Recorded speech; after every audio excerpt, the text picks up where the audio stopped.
அப்போ உலக ஞானமும் உண்டு, உலக ஞானமும் உண்டு. அது தேவனுடைய பார்வையில் எப்படிப்பட்டது? பைத்தியம். இப்போ ஞானத்தில் குறைவுள்ளவன் அவர்கிட்ட கேட்ட பைத்தியத்தை கொடுப்பாரு, பைத்தியமாகிறதுக்கா கொடுப்பாரு? நீ ஞானத்தை கேட்டால் கொடுப்பாருன்னு சொன்னீங்க. நான் கேட்டேன், நான் தான் முதன்மையாக வந்திருக்கணும், மற்ற 2 பேரும் இந்துக்கள், ஆனால் அவங்க தான் ஃபர்ஸ்ட் அண்ட் செகண்ட் வந்திருக்காங்க, நான் 3வது வந்திருக்கேன். எப்படி ஐயா நடக்கும்? பாவம் செஞ்சு உங்களுக்கு வேதனை உண்டாக்குறத விட நான் இந்த உலகத்தில் வாழ்றதே வெறுக்கிற ஆண்டவரே, சாவுறேன். யாராவது கேட்பீங்க? கேட்பீங்க? அப்படி கேட்குற பரிசுத்தங்கள் உண்டுங்க. நானும் கேட்பேன். பைபிள் படிக்கும் ஆண்டவரே, என் கூட பேசுங்கப்பா, சொல்லித்தாங்க ஆண்டவரே, வாழணும் ஆண்டவரே. அப்படிலாம் ஜெபம் பண்ணிட்டு நீங்கள் படிக்கும்போது அது நமக்கு விளங்குற மாதிரி இருக்கும். நம்ம தான் திறந்து வச்சு பட்டுன்னு வச்சு கை வச்சு படிக்கிற மாதிரி போயிடுச்சு. இதெல்லாம் அறியாதவங்க செய்கிறதுங்க, தேவனை அறியாதவங்க செய்கிறது. நிறைய பேர் வந்து ஆண்டவரே ஸ்தோத்திரம், எங்களுக்கு இதை கொடுங்க, அதை கொடுங்க, அதை கொடுங்க, இதை கொடுங்க, இதை கொடுங்க, அதை கொடுங்க, ஆண்டவரே தந்ததுக்காக ஸ்தோத்திரம். நான் போயிட்டு வந்துட்டு இங்கே வந்துடுவான், எங்கே சாத்தாண்ட வந்துடுவான், பாவம் செய்யறதுக்கு வந்துடுவான். அவர்கிட்ட இருக்கிறது நான் எப்படி, நான் இப்படி சொல்கிறேன், அவசரத்துக்கு போய் சொன்னால் தப்பு இல்லைங்க, அவசரத்துக்கு போய் சொன்னால் தப்பு இல்லை, அது ஆண்டவர் ஒன்றும் கண்டுக்க மாட்டார் அப்படின்னு சொல்லி நான் சொல்லி கொடுக்குறேன்னு வச்சுங்க. இது யாருடைய ஐடியா? என்னுடைய ஐடியா, என்னுடைய ஐடியா. இப்படி நான் சொல்லி கொடுக்கும்போது நீங்கள் பாஸ்டருடைய ஐடியா, பாஸ்டர் சொன்னாங்கல்ல அப்படின்னு சொல்லி அவசரத்துக்கு போய் சொல்ல ஆரம்பிச்சிங்கன்னா நீங்கள் யாரோட சேர்றீங்க? என் கூட சேர்றீங்க. கள்ளப்போதகம், கள்ளப்போதகம்.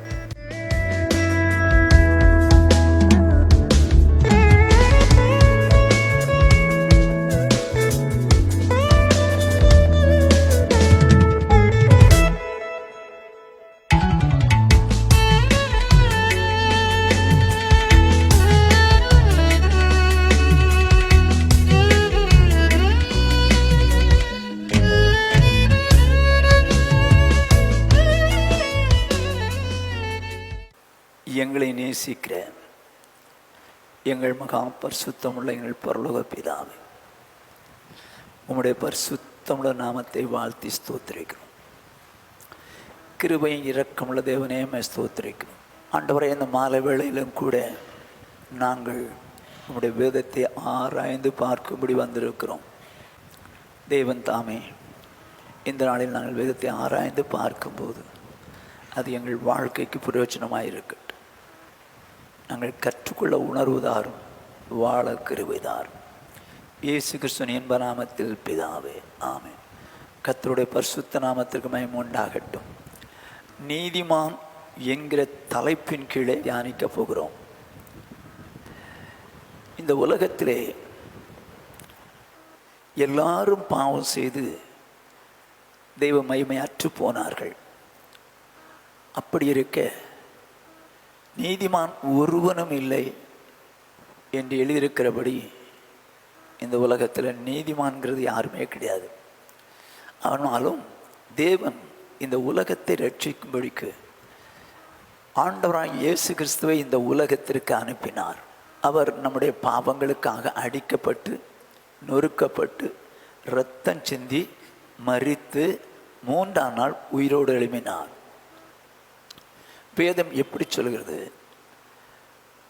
ரோமருக்கு நிருபம் 5வது அதிகாரம் 9வது வசனம். இப்படி நாம் அவருடைய இரத்தத்தினாலே நீதிமான்கள் ஆக்கப்பட்டிருக்க, அப்படியானால் யார் ஒருவர் மனம் திரும்பி இயேசு கிறிஸ்துவிடத்தில், இயேசு எனக்காக இந்த உலகத்துக்கு வந்தார், அடிக்கப்பட்டார், இரத்தத்தினார், மரித்தார், 3ஆம் நாள் உயிரோடு எழுப்பினார் என்று விசுவாசித்து, இயேசுவே என் பாவங்களெல்லாம் மன்னிங்கன்னு சொல்லி யார் உணர்ந்து மன்னிப்பு கேட்குறாங்களோ அவர்களை அவர் தமது இரத்தத்தினாலே கழுவி நீதிமான்கள் ஆக்குகிறார் என்று வேதம் சொல்கிறது. இதோடு முடியவில்லை. தீத்துவின் புஸ்தகம் 3வது அதிகாரம் 6வது வசனம். தமது கிருபையினாலே நாம் நீதிமான்கள் ஆக்கப்பட்டு, வேதம் சொல்கிறது நம்முடைய கிரியையினாலே நாம் நீதிமான்கள் ஆக முடியாது. எந்த மனிதனும் தன்னுடைய சுய கிரியையினாலே நீதிமான்கள் ஆக முடியாது. தமது கிருபையினாலே நாம் நீதிமான்களாக்கப்பட்டோம். அப்போ தேவனுடைய கிருபையினால் மாத்திரமே நீதிமான்களாக்கப்படுகிறோம். எப்படி நீதிமான்களாக்கப்படுகிறோம் என்று 5வது வசனம் சொல்லுகிறது. நாம் செய்த நீதியின் கிரிகள் நிமித்தம் அவர் நம்மை ரட்சியாமல் தமது இரக்கத்தின்படியே மறுஜன்மம் முழுக்கினாலும் பரிசுத்த ஆவியினுடைய புதிதாக்குதலினாலும் நம்மை ரட்சித்தார். என்னவா? தமது கிருபையினாலே நம்மை நீதிமான்களாக்கினார். அப்படின்னா ரட்சித்து நீதிமான்களாக்கினார். ஆனால் நாம் செய்த கிரியைகளின் நிமித்தம் அவர் நம்மை நேசிக்கலை. நம்ம ரொம்ப நல்ல கிரியை செஞ்சிட்டோம், ஆண்டவருக்கு இதை பண்ணிட்டோம், அதை பண்ணிட்டோம், இதெல்லாம் நடப்பிச்சோம், அதனால தான் நம்மளை ரட்சித்தார். நான் இல்லை. கிரியையினால நம்மை ரட்சியாமல் தமது இரக்கத்தின்படி மறுஜென்மம் முழுக்கினாலும் பரிசுத்த புதிதாக்கினாலும் நம்மை ரட்சித்தார். 2 பேர் ஜெபம் பண்ணும்படி போனாங்க. ஒருவன் ஆயக்காரன், ஒருவன் பரிசேயன். பரிசேயன் நின்று நான் வாரத்தில் 2 தடவை உபவாசம் பண்ணுறேன், நான் இப்படி ஆண்டவருக்காக செய்கிறேன், அப்படி பண்ணுறேன், இப்படி பண்ணுறேன்னு சொல்லி தன்னுடைய கிரியைகளை அவன் வெளிப்படுத்தினான். ஆனால் ஆயக்காரனோ பாவியாகிய என்மேல் கிருபையாயிரும்னு சொன்னான். அவன் கிரியை நம்பி நீதிமான் ஆகலான்னு நினச்சான். இவன் பாவின்னு ஒத்துக்கிட்டு ஆண்டோட்ட மன்னிப்பு கேட்டான். இயேசு சொல்கிறாரு, அவன் அல்ல, இவனே நீதிமானாக்கப்பட்டான். அப்போ நீதிமான் ஆகிறது எப்படி? நம்முடைய சுய கிரியை நிமித்தம் நம்ம நீதிமான் ஆக முடியாது. நம்முடைய நீதியின் கிரியையினாலே நாம் நீதிமான்களாக்கப்பட முடியாது. தம்முடைய கிருபையினால் தான் நாம் நீதிமான்களாக்கப்பட முடியும். தமது கிருபையினால் தான் நாம் நீதிமான்களாக்கப்பட முடியும். அது எப்படியா? தமது இரத்தத்தினாலே நீதிமான்களாக்கப்படும் போது, அதோடு மாத்திரமில்லை, இயேசு கிறிஸ்துவின் இரத்தத்தினாலே நீதிமான்களாக்கப்படும் போது ஞானஸ்நானம் எடுக்கணும். மனம் திரும்பி இயேசுவிடத்தினால கழுவப்பட்ட நாம் ஞானஸ்நானம் எடுக்கிறோம், அப்புறம் பரிசுத்தாயம் பெற்றுக்கிறோம். இது நிமித்தம் நாம் நீதிமான்கள் ஆகிறோம் என்று சொல்லி தியானித்தோம். கடந்த வாரத்தில் நீதிமானுடைய தலைப்பின் கீழே நாம் என்ன தியானித்தோம்? நீதிமொழிகளின் புஸ்தகம் 21வது அதிகாரம் 26வது வசனம். அவன் நாள்தோறும் ஆவலுடன் இச்சிக்கிறான், நீதிமானோ பிசினித்தனம் இல்லாமல் கொடுப்பான். வேதம் சொல்லுகிறது. இதைத்தான் நாம் தியானித்தோம். எப்படி? நீதிமான் பிசினித்தனம் இல்லாமல் கொடுப்பான். அப்போ நீதிமானுடைய கேரக்டர் என்ன? கொடுக்கிற கேரக்டர். ஆனால் எப்படி கொடுப்பானா? பிசினித்தனம் இல்லாமல் கொடுப்பான். வேதம் சொல்லுகிறது, வாரி இறைத்து விரித்து அடைந்தாரும் உண்டு, அதிகமாய் பிசினித்தனம் பண்ணி வறுமை அடைந்தாரும் உண்டு என்று இருக்கிறது. வாரி இறைத்து விருத்தி அடைந்தாரும் உண்டு, அதிகமாய் பிசினித்தனம் பண்ணி வறுமை அடைந்தாரும் உண்டு. ஆனால் நீதிமான் என்ன செய்வானா? பிசினித்தனம் இல்லாமல் கொடுப்பான். பிசினித்தனம் இல்லாமல் கொடுப்பான். யாருக்கு கொடுக்க வேண்டும்? 1, கர்த்தருக்கு கொடுக்க வேண்டும். 2, கர்த்தருடைய ஊழியக்காரருக்கு கொடுக்க வேண்டும். 3, பரிசுத்தவான்களில் ஏழையா இருக்கிறவர்களுக்கு கொடுக்க வேண்டும். 4, பிச்சைக்காரர்களுக்கு கொடுக்க வேண்டும் என்று சொல்லி நாம் கடந்த வாரத்திலே தியானித்தோம். ஆனால் எப்படி கொடுக்கணுமா? இயேசு தான் சொன்னார், கொடுங்கள் அப்பொழுது உங்களுக்கு கொடுக்கப்படும், அமுக்கி குலுக்கி சரிந்து விழும்படி நன்றாய் அளந்து உங்கள் மடியிலே போடுவார்கள். நீங்கள் எந்த அளவினால் அளக்கிறீர்களோ அந்த அளவினால் நமக்கு அளக்கப்படும். நம்ம கர்த்தருக்கு கொடுக்கறதும் உற்சாகமாக கொடுக்கணுமா? ஊழியக்காரனுக்கு கொடுக்கும்போதும் உற்சாகமாக, எந்த அளவுனா அளக்கிறோமோ அந்த அளவு நமக்கு அளப்படும். அதே நேரத்தில் ஏழை பரிசுத்தவான் கொடுக்கும்போதும் உற்சாகமாக கொடுக்கணும், பிச்சைக்காரனுக்கும் உற்சாகமாக கொடுக்கணும். நம்ம எந்த அளவுனால் அளக்கிறோமோ அந்த அளவுனா மறுபடியும் அளந்துடுவார். ஆகவே நீதிமான் பிசினித்தனம் இல்லாமல் கொடுப்பான் என்கிற காரியத்தை கடந்த வாரத்திலே தியானித்தோம்.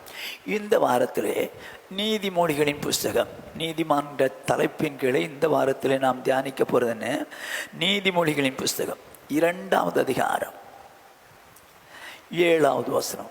அவர் நீதிமான்களுக்கு என்று மெய்ஞானத்தை வைத்திருக்கிறார். வேதம் சொல்லுகிறது, அவர் நீதிமான்களுக்கென்று மெய்ஞானத்தை வைத்திருக்கிறார். அது என்ன மெய்ஞானம்? உலக பிரகாரமான ஞானமும் உண்டு, மெய்யான ஞானமும் உண்டு. ஆனால் நீதிமான்களுக்கென்று மெய் ஞானத்தை வைத்திருக்கிறார். முந்தின வசனம் சொல்லுது பாருங்க, 6வது வசனம். கர்த்தர் ஞானத்தை தருகிறார், அவர் வாயினின்று அறிவும் புத்தியும் வரும். வேதம் சொல்லுது பாருங்க, கர்த்தர் ஞானத்தை தருகிறவர். கர்த்தர் ஞானத்தை தருகிறார், அவர் வாயினின்று அறிவும் புத்தி வரும். ஆனால் நீதிமானுக்கென்று மெய் ஞானத்தை வைத்திருக்கிறார். அப்போ சாதாரண ஞானம் உண்டா?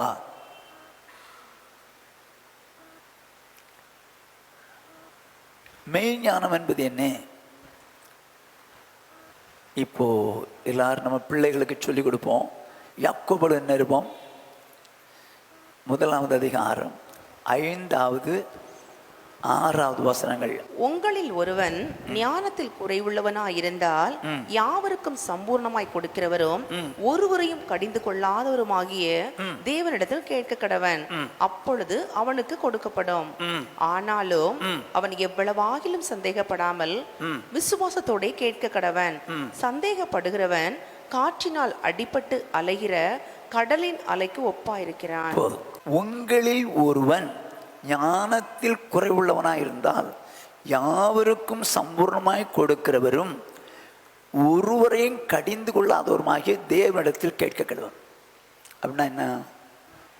நம்ம இந்த உலகத்தில் இந்த பிள்ளைகள்டெல்லாம் சொல்லுவோம், படிங்க, கர்த்தர் ஞானம் தர்றாரு, கேட்டால் சம்பூர்ணமாக கொடுப்பாரு, அப்படிலாம் இருக்கு. அப்படி சொல்லி கொடுப்போம், அவனுக்கு கொடுக்கப்படும் தான் இருக்கு. ஆனால் சந்தேகப்படாமல் விசுவாசத்தோடு கேட்கணும். அப்படியானால் அவர் கொடுக்குற ஞானத்தை குறித்து நம்ம சரியாக புரியலை. இந்த உலக ஞானத்தை தான் இன்னைக்கு கேட்கணும்னு சொல்லி பிள்ளைகள்கிட்ட சொல்லி கொடுத்து ஜோமனு கர்த்தர் ஞானம் தருவார் அப்படின்னு சொல்லி கேட்குறாங்க. ஆனால் வேதம் என்ன சொல்லுது? 1 கொரிந்தியரின் புஸ்தகம் 3வது அதிகாரம் 19வது வசனம். இவ்வுலகத்தின் ஞானம் தேவனுக்கு முன்பாக பைத்தியமாயிருக்கிறது, அப்படியே ஞானிகளை அவருடைய தந்திரத்திலே பிடிக்கிறார் என்றும் வேதம் சொல்லுகிறது. இவ்வுலகத்தின் ஞானம் தேவனுக்கு முன்பாக பைத்தியமாக இருக்கிறது. எப்படி? அப்போ உலக ஞானமும் உண்டு, உலக ஞானமும் உண்டு. அது தேவனுடைய பார்வையில் எப்படிப்பட்டது? பைத்தியம். இப்போ ஞானத்தில் குறைவுள்ளவன் அவர்கிட்ட கேட்ட பைத்தியத்தை கொடுப்பாரு, பைத்தியமாகிறதுக்காக கொடுப்பாரு. 1 கொரிந்தியர் 1வது அதிகாரம் 21.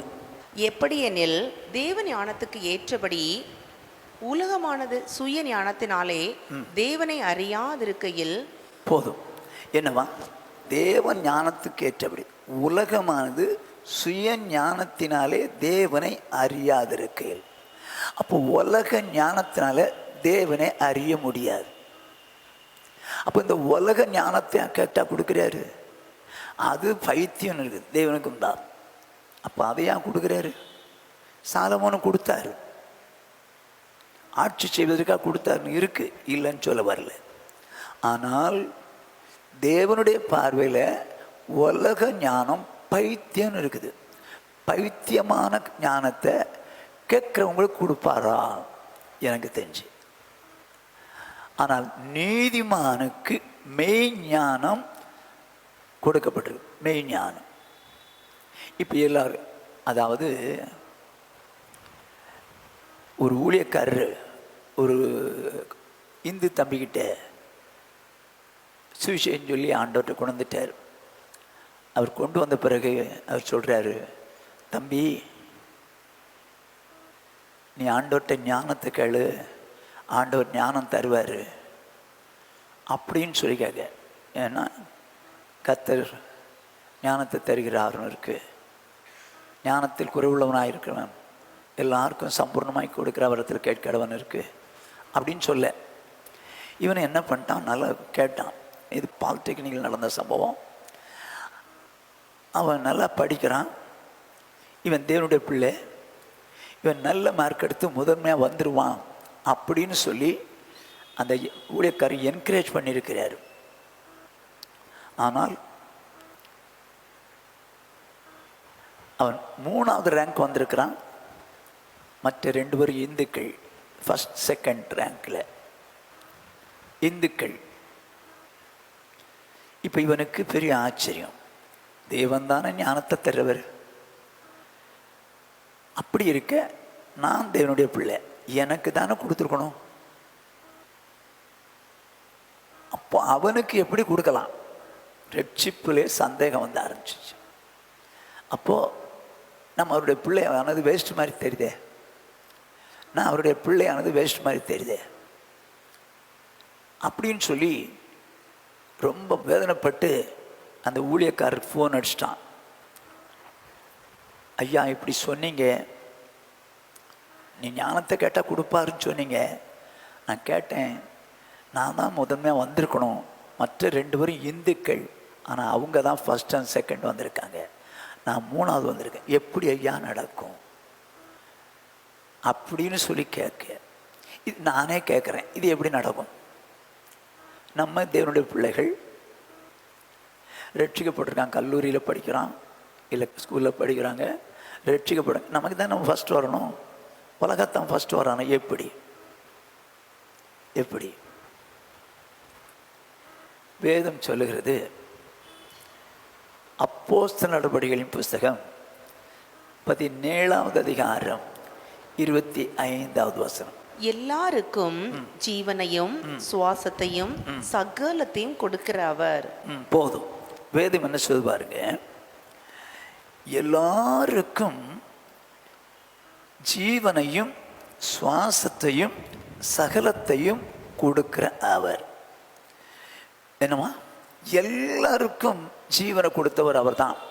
நான் நீதிமான் அதனால் எனக்கு ஜீவன் கொடுத்தார் அல்ல. நான் நீதிமான் அவர் சுவாசத்தை கொடுத்தார் அல்ல. நீதிமானாக இருக்கிறதுனால சகலத்தையும் எனக்கு கொடுத்தார் என்பது அல்ல. ஏன் அப்படின்னா, நம்ம நீதிமானாக இருந்தால் மாத்திரம் இது கொடுப்பார் என்றால் உலகத்தின் மக்களுக்கு அது கிடைக்காது. ஆனால் அவர் படைத்தார், படைத்தது நிமித்தமாக எல்லாருக்கும் ஜீவனை கொடுக்கிறார், சுவாசத்தை கொடுக்கிறார், அவங்களுக்கு வேண்டிய சகலத்தையும் கொடுக்கிறார்.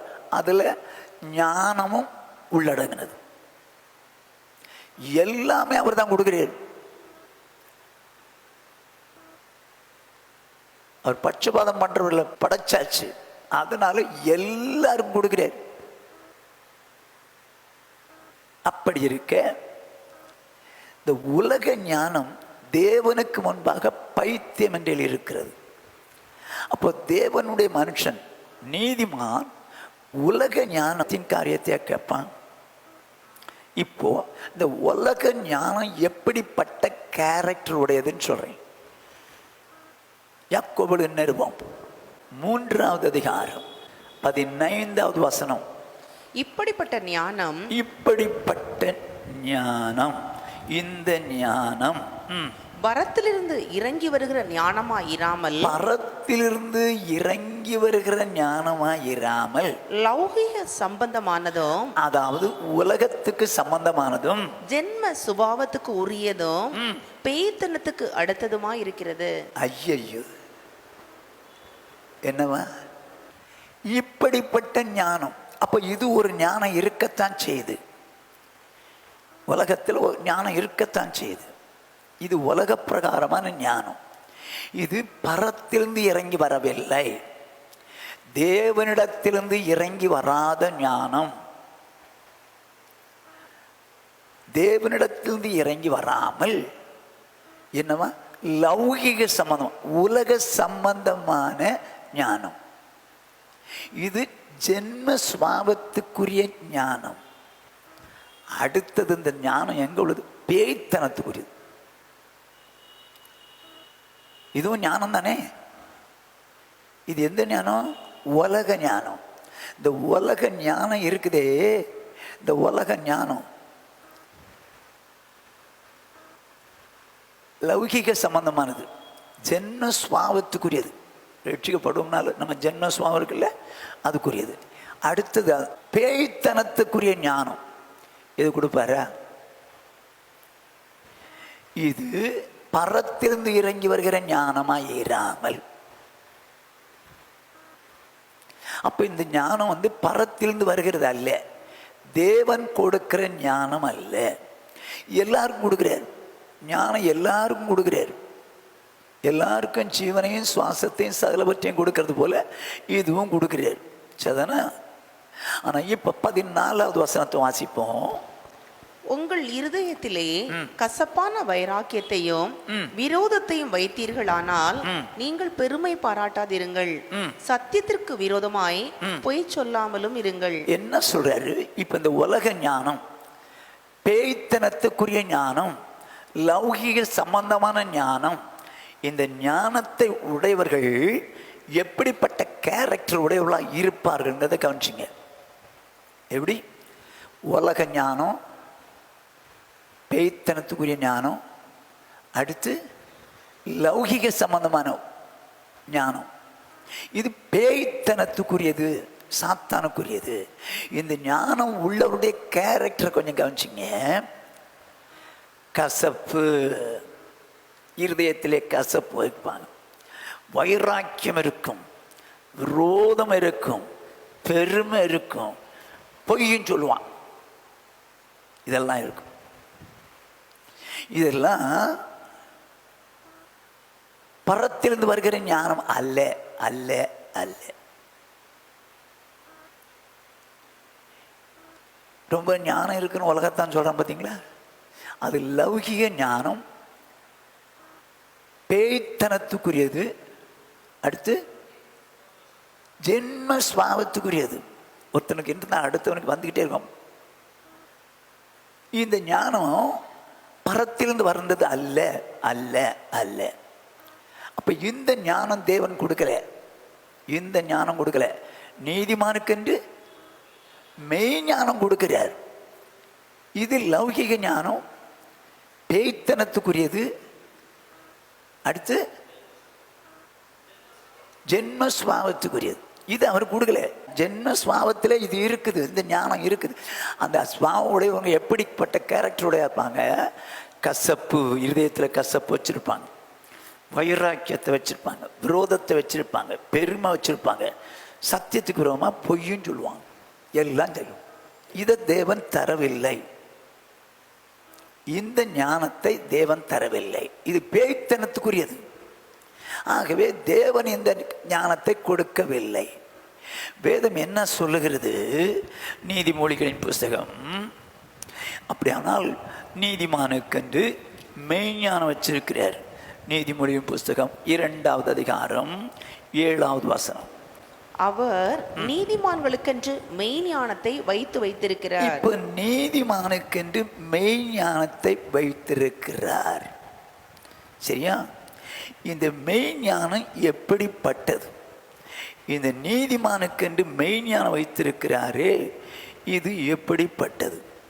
யாக்கோபுவின் நிருபம் 3வது அதிகாரம் 16வது 17வது வசனங்கள். வைராக்கியமும் விரோதமும் எங்கே உண்டோ அங்கே கலகமும் சகல துர்ச்செய்கைகளும் உண்டு. இது உலக ஞானத்தில் உள்ளது. பரத்திலிருந்து வருகிற ஞானமோ, இப்ப தேவன் என்ன பண்றாரு? நீதிமானுக்கென்று மெய்ஞானம் வச்சிருக்கிறார். தேவன் தான் பரத்திலிருந்து கொடுக்கணும். அந்த ஞானம் முதலாவது சுத்தம் உள்ளதாயும், சுத்தம் உள்ளதாயும், பின்பு சமாதானமும், சமாதானமுடையதாகவும், சாந்தமும், சாந்தமும், இணக்கமும் உள்ளதாயும், இணங்கி போறதாகவும், இரக்கத்தாலும், இரக்கத்தாலும், நற்கனிகளாலும் நிறைந்ததாயும், நற்கனிகளால் நிறைந்ததாயும், பட்சபாதம் இல்லாததாயும், மாயமற்றதாயும் இருக்கிறது. இப்போ இதுதான் மெய்ஞானம். எங்கிருந்து வருது? பரத்திலிருந்து வருகிற ஞானம். இதைத்தான் கொடுக்குறேன்றார். பரத்திலிருந்து வருகிற ஞானமோ, கர்த்தர் நீதிமானுக்கு என்று என்ன செய்வாரா? மெய் ஞானத்தை வைத்திருக்கிறார். உலக ஞானமும் இருக்குது, அதனுடைய கேரக்டரையும் பார்த்தோம். இப்போ மெய் ஞானம் என்ன கேரக்டர் உடையதுன்னு பாருங்க. அது பரத்திலிருந்து வருகிற தேவன் கொடுக்கிற ஞானம். முதல்ல சுத்தமுள்ளதான் வாழணும், வாழ்க்கையில் சுத்தமாக வாழணும் அப்படிங்கிற எண்ணம் வரும். 2வது சமாதானத்தோடு கூட வாழணும் அப்படின்னு இருக்கும். 3வது அந்த ஞானம் உடையவர்கள் சாந்தமாக இருக்கணும்னு நினைப்பாங்க. எல்லாரோடும் இணக்கமாய் போகணும். நான் பெரிய ஆள் அப்படின்னு நினைக்க மாட்டான், இணக்கம் உள்ளவளாக இருக்கணும். 4வது இரக்கம் உள்ளவளாக இருப்பாங்க. 5வது நற்க நற்கனிகளால் நிறைந்தவர்களாக இருப்பார்கள். ஆவியின் கனி 9 இருக்கும், அது கனிகள் அல்ல, 9 சேர்ந்துதான் கனி. நற்கிரிகள் என்கிற கனிகளால் நிறைந்த பட்சபாதம் பண்ணவும் மாட்டாங்க, மாய்மாலம் பண்ண மாட்டாங்க. இதுதான் பரத்திலிருந்து வருகிற ஞானம். இந்த ஞானத்தை தான் நான் கொடுக்குறேன் அப்படின்றார். இந்த ஞானத்தை தான் நான் கொடுக்குறேன் அப்படின்றார்.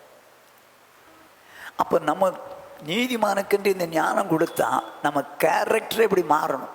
என்ன சொல்றீங்க? ஒருவன் ஞானத்தில் குறைவுள்ளவனாக இருந்தால்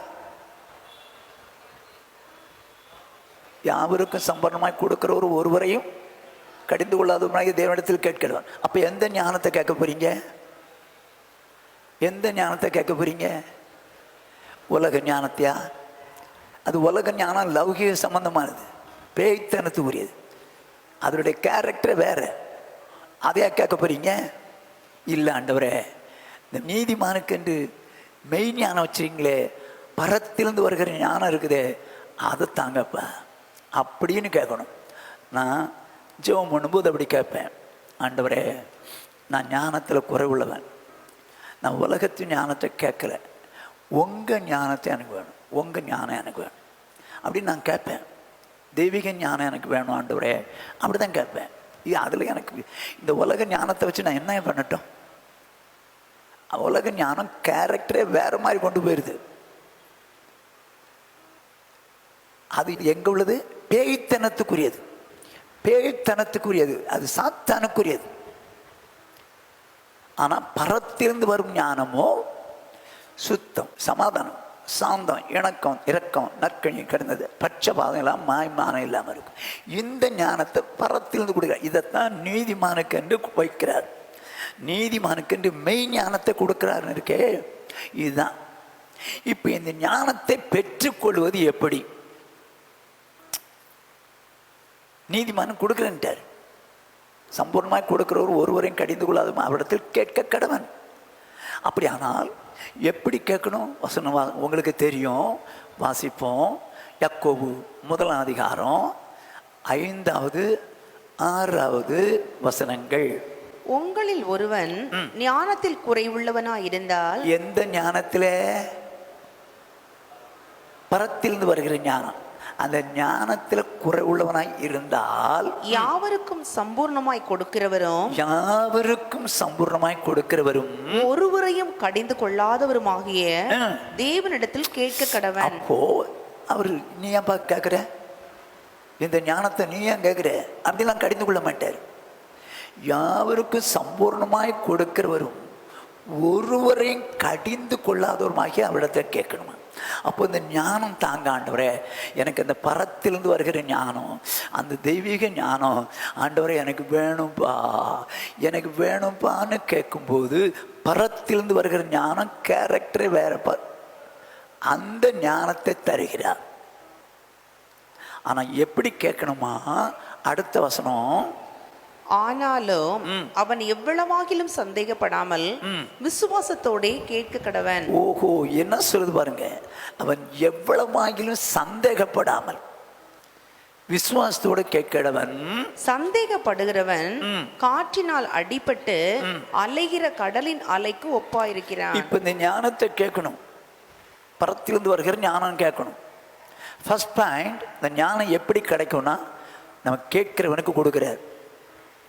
முதலாவது, இந்த ஞானம் யாருக்கு கொடுக்கிறார்? கேட்கிறவனுக்கு கொடுக்கிறார். எப்படி கேட்கணும்? சந்தேகப்படாமல் விசுவாசத்தோடு கேட்கணும். என் தேவன் தர வல்லவர். அப்பத்தை கேட்டால் கல்லை கொடுப்பானா? மீனை கேட்டால் பாம்பை கொடுப்பானா? முட்டை கேட்டால் தேளை கொடுப்பானா? பொல்லாதவர்களாகிய நீங்கள் உங்கள் பிள்ளைகளுக்கு நல்ல ஈவுகளை கொடுக்க அறிந்திருக்கும் போது பரலோகத்தில் உங்கள் பிதா நன்மையானதை கொடுப்பது அதிக நிச்சயம் அல்லவா அப்படின்றாரு. அப்போ விசுவாசத்தோடு கேட்கணும். தருவாரா? நமக்கு அந்த ஞானம்லாம் பரத்திலிருந்து வர்ற ஞானம் கிடைக்குமா? அப்படி அல்ல, சந்தேகத்தில் கேட்கக்கூடாது, விசுவாசத்தோடு கேட்டால் கட்டாயம் கிடைக்கும். ஸோ முதலாவது, இந்த ஞானம் பெற்றுக்கொள்வது எப்படி? என் ஆண்டவற்றை கேட்கணும்.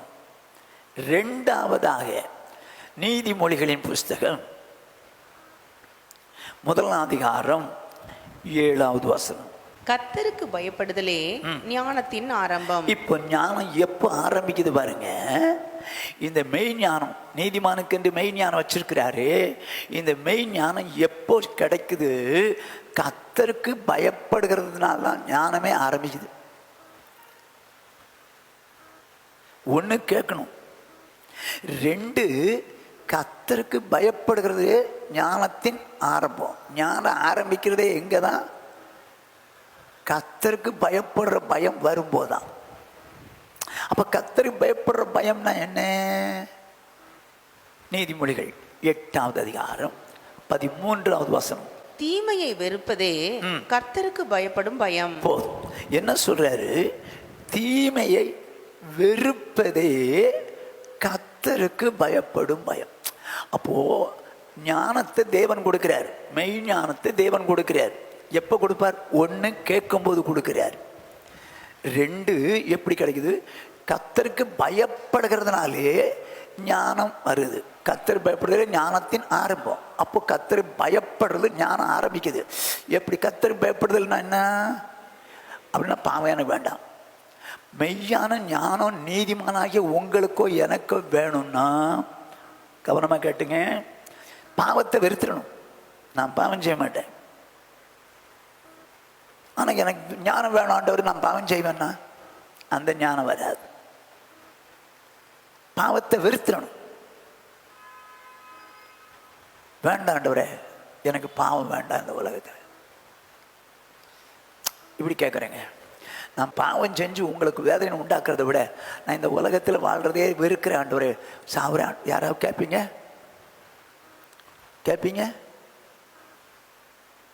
அப்படி கேட்குற பரிசுத்தவங்க உண்டுங்க, நானும் கேட்பேன். இங்கே பாவம் செஞ்சு அவர் வேதனைப்படுறாருங்க. எனக்கு வேணா அந்த பாவத்தினால சந்தோஷம் இருக்கலாம். அது பேய்த்தனத்துக்குரியது. அவரை சந்தோஷப்படுத்துறதுக்கு என் சந்தோஷத்தை நான் இழக்கணுமோ நான் தயார் அப்படின்னு சொல்ற அளவுக்கு நம்முடைய வாழ்க்கை இருக்கணுங்க. அசுத்தமான நினைவு வரும்போதே அசுத்தமான பார்வை அப்படின்னு அடிச்சிங்கன்னு வச்சுங்களேன், நீங்கள் என்ன பண்ணுறீங்க? தீமை வெறுக்கிறீங்கன்னு அர்த்தம். வெறுக்கும் போது கர்த்தருக்கு பயப்படுறீங்கன்னு அர்த்தம். கர்த்தருக்கு பயப்படுறதுனால ஞானம் உங்களுக்கு வருதுன்னு அர்த்தம். நான் எப்படி வேணாலும் பாவம் செய்வேன், ஆண்டவர் எனக்கு மெய் ஞானத்தை தந்துடுவார். இல்லையவே இல்லை. ஸோ 2வது கர்த்தருக்கு பயப்படுறதுனால, தீமை வெறுக்கிறதுனால நமக்கு ஞானம் கொடுக்குறார். ஃபர்ஸ்ட் பாயிண்ட், ஆண்டவர் தான் கொடுக்கணும், ஆண்டவர்கிட்ட கேட்கணும். 2வது தீமை வெறுத்துடணும், அப்படி இருக்கும்போது ஞானம் கொடுக்குறார். 3வதாக 2 தீமோத்தேயு 3 கிறிஸ்து இயேசுவை பற்றும் விசுவாசத்தினாலே உன்னை ரட்சிப்புக்கு ஏற்ற ஞானம் உள்ளவன் ஆக்கத்தக்க பரிசுத்த எழுத்துக்களை நீ சிறு வயது முதல் அறிந்தவன் என்று உனக்கு தெரியும். இப்ப பாருங்க, கர்த்தருக்கு பயப்படுறதுனால ஞானம். இங்கே இயேசுவை பற்றி விசுவாசத்தினாலே ரட்சிப்புக்கு ஏற்ற ஞானம் உள்ளவனாக்கத்தக்கதாக. அப்போ இந்த ஞானம் நம்மை ரட்சிக்கும். அந்த ஞானமுள்ள ஆக்கத்தக்க பரிசுத்த வேத எழுத்துக்கள். அப்படியானால் 3வது இந்த ரட்சிப்புக்கு ஏற்ற ஞானமுள்ளதாய் மாற்றுறதுக்கு பரிசுத்த வேத எழுத்துக்கள். அப்படின்னா வசனம் நம்மளை ஞானமுள்ளதாக்கும். வசனம் நம்மளை ஞானமுள்ளதாக்கும். நம்ம எவ்வளோ தூரம் அந்த வசனத்தை படித்து தியானிக்கிறோம்.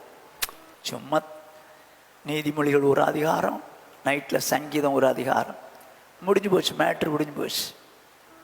இப்படிலாம் நீங்களும் நானும் படித்தா ரட்சிப்புக்கேற்ற ஞானம் அந்த பரிசுத்த வேதத்திலிருந்து எடுக்க முடியாது. இந்த ஞானமானது வேத வசனத்தில் தான் இருக்கு. ரட்சிப்புக்கு ஏற்ற ஞானம் உள்ளதாக மாற்றுறதுக்கு இந்த வசனம் தான், பரிசுத்த வேதம் தான். அப்போ 3வதாக முதல்ல ஆண்டோட்ட கேட்டால் கிடைக்கும். 2வது தீமை வெறுத்தா கிடைக்கும். 3வது வசனத்தை தரோவா படிக்கணும். வசனத்துக்கு மேலே ஆர்வம் இருக்கணும். வசனத்துக்கு மேலே வாஞ்சியோடு கூட படித்து படித்து படித்து நம்ம வாழணும்னு நினைக்கணும். அப்படி செய்யும்போது ரட்சிப்புக்கேற்ற ஞானம் உள்ள அந்த வேத வசனம் நம்ம அப்படி ஞானம் உள்ளதாக மாற்றிக்கிட்டே இருக்கும், ஞானம் உள்ளதாக மாற்றிக்கிட்டே இருக்கும். ஆண்டோடைய மெய் ஞானம் எப்படி கிடைக்குதுன்னு பாருங்க. இப்போ உதாரணமாக சங்கீதக்காரன் சொல்கிறான், 119ஆம் சங்கீதம் 98வது வசனம், நீர் உம்முடைய கற்பனைகளை கொண்டு என்னை என் சத்துருக்களிலும் அதிக ஞானமுள்ளவன் ஆக்குகிறீர். என்ன சொல்றாரு பாருங்க, உம்முடைய கற்பனைகளை கொண்டு. ரட்சிப்புக்கேற்ற ஞானம் எதனால வருது? பரிசுத்த வேத எழுத்து மூலம். ரட்சிப்புக்கேற்ற ஞானம் பரிசுத்த வேத எழுத்து மூலம். இவன் என்ன சொல்றான் பாருங்க, உம்முடைய கற்பனைகளை, அதாவது வசனங்களை கொண்டு என்னை என் சத்துருக்களில் அதிக ஞானம் உள்ளவனாக்குகிறார். அப்படியானால் இந்த உலகத்தில் அதிக ஞானம் உள்ளவனாய் மாற்ற, உலகத்தில் உள்ளவனாம் ஞானின்னு சொல்லுவான், அவன் அஞ்ஞானி. ஆனால் நம்மை அதிக ஞானம் உள்ளவனாய் மாற்றணும்னா அவருடைய வசனத்தை வச்சு தான் மாற்றார். அப்படியே அந்த வசனத்துக்கு மேலே அவ்வளவு வாஞ்சை இருக்கணுங்க. ரட்சிப்புக்கு ஏற்ற ஞானமுள்ள ஆக்குற வேத வாக்கியங்கள். அப்போ அந்த வசனம் நம்மளை என்ன பண்ணும்? விடுதலையாக்கும். படித்து தியானிக்க அது நம்மளை அந்த தேவன் விரும்பாத காரியங்கள்ந்து நம்ம நம்மளை விடுதலை ஆக்கிரும். அப்படி விடுதலை ஆக ஆக அந்த மெய்யான ஞானம் உள்ளவர்களாக நம்ம வாழ்ந்து நம்ம தேவனுடைய சமூகத்தில் போய் நிற்கிறோம். இன்னைக்கு அந்த ஞானத்தை நினைக்கிறது இல்லை, உலக பிரகாரமான ஞானத்தை தான் கேட்டுக்கிட்டு இருக்கும். அது லௌகிக ஞானமானது, ஜென்ம சுவாபத்துக்குரியது, பேய்த்தனத்துக்குரியது. 1 தேவனிடத்தில் கேட்கணும், 2 தீமை வெறுக்கிறதுனால வர்ற ஞானம், 3 வசனம் தான் நம்மளை ஞானம் உள்ளதாக்குது. இயேசு வரப்போறார், வரும்போது நம்மளை ரட்சிப்பை பூர்ணமாக்கப்பட்டு நமக்கு கொண்டு போகிறார். அப்போது அந்த ரட்சிப்புக்கேற்ற ஞானம் உள்ளதாக்குறது வசனம். நானும் நீங்களும் பைபிள் படிப்போம். ஆண்டவரே என் கூட பேசுங்கப்பா, சொல்லித்தாங்க ஆண்டவரே, வாழணும் ஆண்டவரே, அப்படிலாம் ஜெபம் பண்ணிவிட்டு நீங்கள் படிக்கும்போது அது நமக்கு விளங்குற மாதிரி இருக்கும். நம்ம தான் திறந்து வச்சுட்டு பட்டுன்னு வச்சு கை வச்சு படிக்கிற மாதிரி போயிடுச்சு. இதெல்லாம் அறியாதவங்க செய்கிறதுங்க, தேவனை அறியாதவங்க செய்கிறது.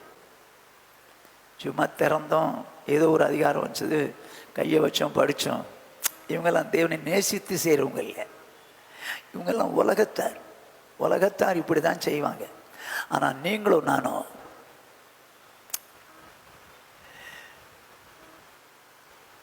அதாவது எப்படி என்ன சொல்கிறேன்னா, ஒரு பெண்ணுடைய புருஷன் வெளிநாட்டில் இருக்கிறார். சில மாதங்களாக அவர்கிட்ட ஒரு தொடர்பும் இல்லை.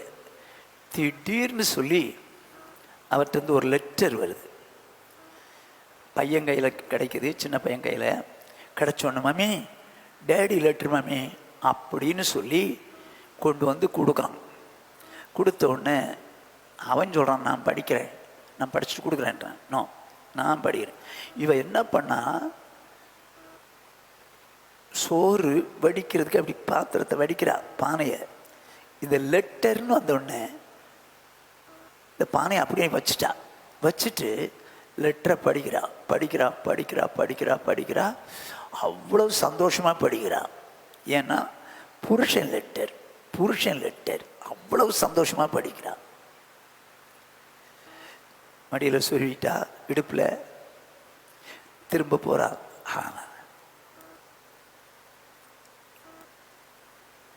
படிக்கிறா, சொருவிக்கிறா. இந்த புருஷன் மேல இருந்த அன்புல தான் அவ்வளவு படிச்சா. சோறு குழஞ்சு போச்சு, சோறு போனா போகுது போ, ஆனா என் புருஷன் லெட்டர் அப்படின்னு படிக்கிறான். இப்போ இன்னொரு லெட்டர் 2-3 நாள் கழிச்சு வருது. மம்மி தாத்தா லெட்டர் வந்திருக்கு மம்மி, போடுறா, அப்புறம் படிக்கிறேன். அதுவும் லெட்டர் தான், இதுவும் லெட்டர் தான். இந்த லெட்டரை படித்து கிழிக்கிற மாதிரி படித்தால, தாத்தா லெட்டர் மட்டும் தூக்கி போடுறாள். ஏன்? இது புருஷன் எழுதின லெட்டர், அது தாத்தா எழுதின லெட்டர். தாத்தா மேலே அன்பு இல்லாதனால அதனால தூக்கி போட்டு அப்புறம் பார்த்துக்கலாம். இன்னைக்கு நம்மக்கிட்ட இருக்கிற பைபிள் இருக்குது, இது நம்ம புருஷன் எழுதின லெட்டர். என்ன சொல்கிறீங்க? என்ன அப்படிதானே? ஆமாம்.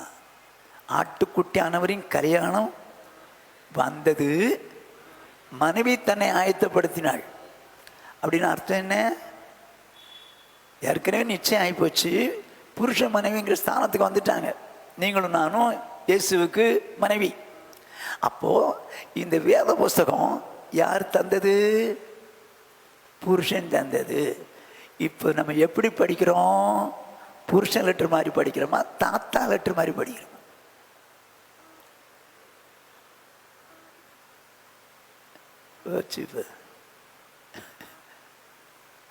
தாத்தா லெட்டர் மாதிரி ஏதோ சந்தர்ப்பங்களுக்கு போ அப்படி படிச்சு. ஏங்க, வசனத்துக்கு மேலே தாகம் இருக்கணுங்க, தாகம் இருக்கணும். அதுதான் ரட்சிப்புக்கேற்ற ஞானம் உள்ளதாய் மாற்றக்கூடியது. அது தேவன் ஞானத்தை தருகிறார். ரட்சிப்புக்கேற்ற ஞானத்தை இந்த வசனம் கொடுக்கும். சரி, இப்போ சங்கீதம் 119 சங்கீதம் 100 வசனம். உம்முடைய கட்டளைகளை நான் கை கொண்டிருக்கிறபடியால் முதியோர்களை பார்க்கிலும் ஞானம் உள்ளவனா இருக்கிறேன். ஓஹோ, என்ன சொல்றாரு? உம்முடைய கட்டளைகளை நான் கை கொண்டிருக்கிறபடினால்.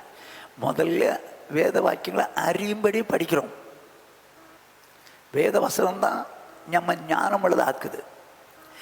இப்போ முதியோர்களை காட்டிலும் அதிக ஞானம் உள்ளதாய் மாற்றுகிறது எது? வசனம். வசனம் மட்டும் சொல்லிட்டீங்கன்னா கூடாது, கை கொள்ளுகிறதுனால். வசனம் தான் நம்மளை ஞானி ஆக்குது. ஆனால் அதிக ஞானம் உள்ளதாக மாறுறது எப்போ? வசனங்களை கை கொள்றதுனாலங்க. கை கொள்றதுனால உங்களுக்கு எனக்கு நிறைய வசனம் தெரியும். வசனம் தெரிறதுனால என்ன பிரயோஜனம்? வசனம் தெரிறதுனால என்ன பிரயோஜனங்க? சில பெற்றோர் சொல்லுவாங்க, என் பையன் வீட்டில் நல்ல பாடத்தை ஒப்பிக்கிறான், கரெக்டாக ஒப்பிக்கிறான், பரீட்சையில் மட்டும் மாற்றி எழுதிட்டு வந்துடுறான். என்ன பிரயோஜனம்? பரீட்சையில் மட்டும் மாற்றி எழுதிட்டு வந்துடுறான். அதனால என்னங்க பிரயோஜனம்? இங்கே நல்ல தரவா நான் கேட்கறதுக்கெல்லாம் பதில் சொல்கிறான். ஆனால்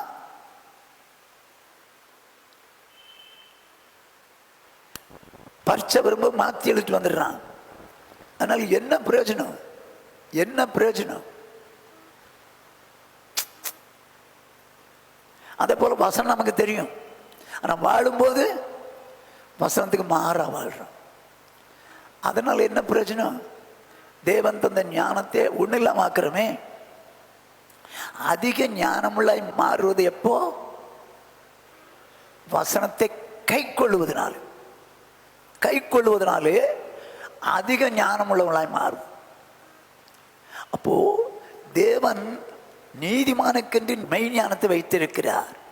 அந்த ஞானம் நம்ம வசனங்களை கைக்குள்ள கைக்குள்ள கைக்குள்ள இன்னும் அதிக ஞானம் உள்ளதாய் நம்மை மாற்றும். இன்னும் அதிக ஞானம் உள்ளதாய் மாற்றும். ஒன்று, இந்த ஞானம் கிடைக்கிறது எப்படி? ஆண்டவர்கிட்ட கேட்கணும். 2, தீமை வெறுத்திடணும். 3, வசனத்தை நல்லா தர படிக்கணும். 4, வசனத்தின்படியே வாழணும். வசனத்தின்படியே வாழணும். அப்படி வாழும்போது நமக்கு தேவன் பரத்திலிருந்து வருகிற ஞானம் நமக்கு உண்டாயிட்டு ரட்சிப்புக்கிட்ட அந்த ஞானம் வந்துக்கிட்டே இருக்கும், வந்துக்கிட்டே இருக்கும், வந்துட்டு இருக்கும். அதோடு மாத்திரம் இல்லை, இந்த ஞானம் எப்படி கிடைக்குமா? எபேசியர் 3வது அதிகாரம் 9வது 10வது வசனங்கள்.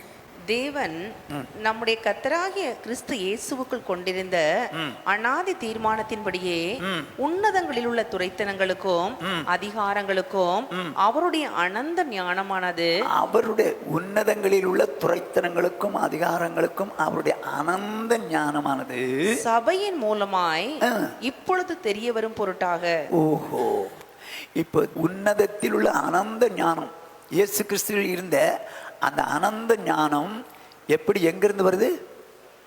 சபை மூலம் வருது. அப்படின்னு அர்த்தம் என்ன? சபைக்கு நீங்க வந்தீங்கன்னா தான் தேவன் சபையிலே தம்முடைய திருவசனத்தை தெளிவாய் உங்களுக்கு கற்றுத் தருவார். டீச்சர்ஸ் புக் வச்சுருக்காங்க, பாட புஸ்தகம். ஸ்டூடெண்ட்டும் புக் வச்சுருக்கான். ஆனால் ஸ்டூடெண்ட் படிப்பான், அவனுக்கு விளங்காது. இங்கே டீச்சர் வந்து கற்றுக் கொடுக்கும்போது அழகாக எக்ஸ்பிளனேஷன் பண்ணிடுவாங்க. அதே காரியத்தை ஸ்டூடெண்ட்டால் எக்ஸ்பிளனேஷன் பண்ண முடியாது. அதனால் ஸ்கூலுக்கு ஒரு நாள் போகலைன்னு வச்சுங்க, அந்த பாடமே மிஸ்ஸிங் அவுட் கிடைக்காது. அதே போல் தேவன் இயேசு கிறிஸ்துவுக்குள் வைத்திருந்த அனந்த ஞானமானது சபையின் மூலமாக தெரியவது. அப்போ சபைக்கு வரும்போது தேவன் உங்களுக்கோ எனக்கோ வசனத்தை போதிப்பார். அவருடைய அனந்த ஞானம் சபையின் மூலம்தான் வெளிவரும். சபை கூடுதலை விடக்கூடாதுங்க, சபை கூடுதலை விடக்கூடாது. நீங்கள் ஒரு நாள் விட்டீங்கன்னா அந்த நாளிலே தேவன் தம்முடைய அனந்த ஞானத்தை உன்னதத்தில் உள்ள அவருடைய இயேசு கிறிஸ்துக்குள்ள இருக்கக்கூடிய அந்த ஞானத்தை போதிக்கும் போது நீங்கள் அன்னைக்கு வரலன்னு வச்சுங்க, புரியாது, வேஸ்ட். இப்போ நான் அப்படி சொல்கிறேன், ஒருத்தர் வரல, பிரதர் போன வாரம் என்ன பிரதர் பிரசங்கம் பண்ணார் சொல்லுங்க பார்ப்போம் அப்படின்னு சொன்னீங்கன்னா எந்த அளவுக்கு சொல்லுவீங்க? வாத்தியார் சொல்லி கொடுக்கும்போது கேட்குறான் பாருங்க, அது நல்லா புரியும். ஆனால் அதே பாடத்தை கேட்ட ஒரு பையன்கிட்ட இன்னொரு பையன் கேட்குறான். என்ன கேட்குறான்? என் வாத்தியார் என்னடா சொன்னார், நான் வரல, என்னடா சொன்னார்னா அவனுக்கு விளக்க தெரியுமா? அந்த அளவு விளக்க தெரியாதுங்க, முடியாது. படிக்காதவங்களா இருக்கலாம், உங்களை விட நான் எந்த விதத்திலும் படிப்பாளி அல்ல. ஆனால் தேவனுடைய வசனம் என்ன சொல்லுது? எரேமியா 3வது அதிகாரம் 15ஆம் வசனம். உங்களுக்கு என் இருதயத்துக்கு ஏற்ற மேய்ப்பர்களை கொடுப்பேன், அவர்கள் உங்களை அறிவோடும் புத்தியோடும் மேய்ப்பார்கள். என்ன சொல்லுது பாருங்க, உங்களுக்கு என் இருதயத்திற்கு ஏற்ற மேய்ப்பர்களை கொடுப்பேன். இப்போ நீங்க இந்த மேய்ப்பன் வேணும்னு கேட்டீங்களா, இல்லை உங்களுக்கு இந்த மேய்ப்பன் வேணும்னு ஆண்டவர் வச்சாரா? ஆண்டவர் கொடுத்தார். நீங்க தான் எனக்கு சபையார வேணும், நான் கேட்டதே இல்லை. எங்கேயோ பிறந்தீங்க, எங்கேயோ வளர்ந்தீங்க, எங்கே வந்தீங்க, இருந்தீங்க, ரட்சிக்கப்பட்டீங்க, இங்கே உள்ளே வந்துட்டீங்க. ஆனால் என்ன இந்த சபைக்கு ஊழியக்காரனை வச்சார். நான் யோசிப்பேன், ஆண்டவரே என்னை போய் இந்த சபைக்கு நீர் ஊழியக்காரன் வச்சுங்க, அவன் காலில் உள்ள தூசி கூட நான் பெருமானம் இல்லைப்பா, ஆனால் என்னை போய் ஊழியக்காரனை வச்சிங்களப்பா, அதுக்கு நான் எந்த மடி நடக்கணும் ஆண்டவரே, எப்படி நான் போதிக்கணும் அப்படின்னு சொல்லி நான் ஜெபம் பண்ணுவேன். வேதம் அழகா சொல்லுது, அவர்களுக்கு என் இருதயத்திற்கு ஏற்ற மேய்ப்பலை கொடுப்பேன். அவர்களுக்கு அவர்களுடைய இருதயத்திற்கு ஏற்ற மேய்ப்பலை கொடுக்க மாட்டார்கள். அவங்களுக்கு என் இருதயத்துக்கு ஏற்ற மேய்ப்பனை கொடுப்பேன். புரியுதுங்களா? ஆனால் சிலர் என்ன பண்ணுவாங்க, இது கடினமான உபதேசம் சொல்லி தங்கள் சுய இச்சைகளுக்கு ஏற்ற போதலை சேர்த்து கொள்வாங்க. பாஸ்டர்கிட்ட இருந்தால் நமக்கு ஆய்ப்படாப்பா, ரொம்ப ஸ்ட்ரிக்டாக பேசுகிறாருப்பா, ரொம்ப ஸ்ட்ராங்காக பேசுகிறாருப்பா, இது நம்மளால் முடியாதுப்பா அப்படின்னு சொல்லி சிலர் வேறு மேய்ப்பரை தேடி போயிடுவாங்க. ஏன் தேடி போகிறாங்க? அவங்களுக்கு சுய இச்சை, அதன்படி நாம் போதிக்கணும்னு நினைக்கிறாங்க. அப்படி போதிக்க முடியாது. தேவனுடைய சமூகத்தில் ஆண்டவர் சொல்லும்போது சொன்னார், ஞானிகளை வெட்கப்படுத்தும்படி பைத்தியமானவர்களை தெரிந்து கொண்டார், உள்ளவர்களை வெட்கப்படுத்தும்படி இல்லாதவர், பலவான்களை வெட்கப்படுத்தும்படி பலவீனங்களாக. அப்போ யோசிப்பேன், ஆண்டவரே நீர் எவ்வளவு நல்லவர். எந்த மனுஷனும் தன்னை குறித்து மேன்மை பாராட்டாதபடிக்கு அப்படி செய்தார். ஆண்டவரே நீங்கள் ரொம்ப நல்லவர் ஆண்டவரே, என்னை உண்மை உள்ளவர் என்று எண்ணி இந்த ஊழியத்தில் ஏற்படுத்தினீங்களே ஆண்டவரே.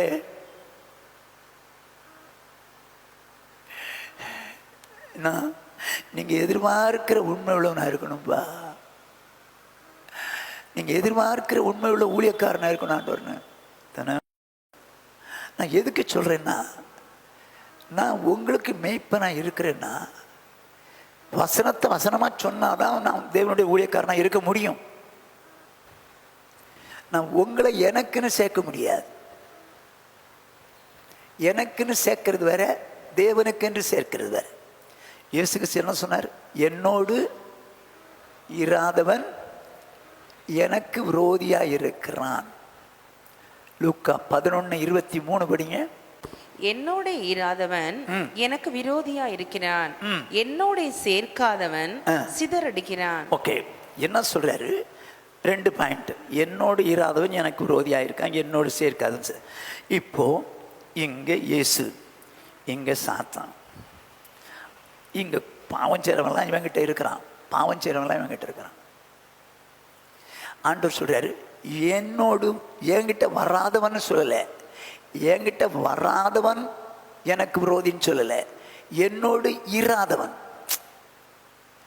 நிறைய பேர் வந்து ஆண்டவரே ஸ்தோத்திரம், எங்களுக்கு இதை கொடுங்க, அதை கொடுங்க, அதை கொடுங்க, இதை கொடுங்க, இதை கொடுங்க, அதை கொடுங்க, ஆண்டவரே தந்ததுக்காக ஸ்தோத்திரம், நான் போயிட்டு வந்துட்டு இங்கே வந்துடுவான், எங்கே சாத்தாண்ட வந்துடுவான், பாவம் செய்யறதுக்கு வந்துடுவான்.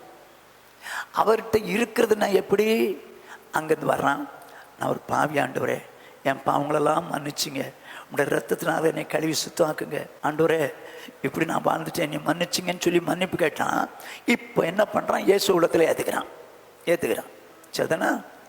அதனால் அவர் கூட இருக்கிறான். இல்லை, அவர் கூட எப்போ இருப்பான்? அதாவது இப்போ நான் உதாரணமாக சொல்கிறேன்.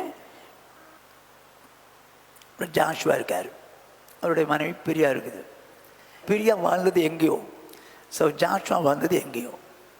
எண்ணெயிலேருந்து பிரியா சிஸ்டர் அவரோடு இருக்காங்க, அவங்கள தான் கேட்கணுன்றீங்களா?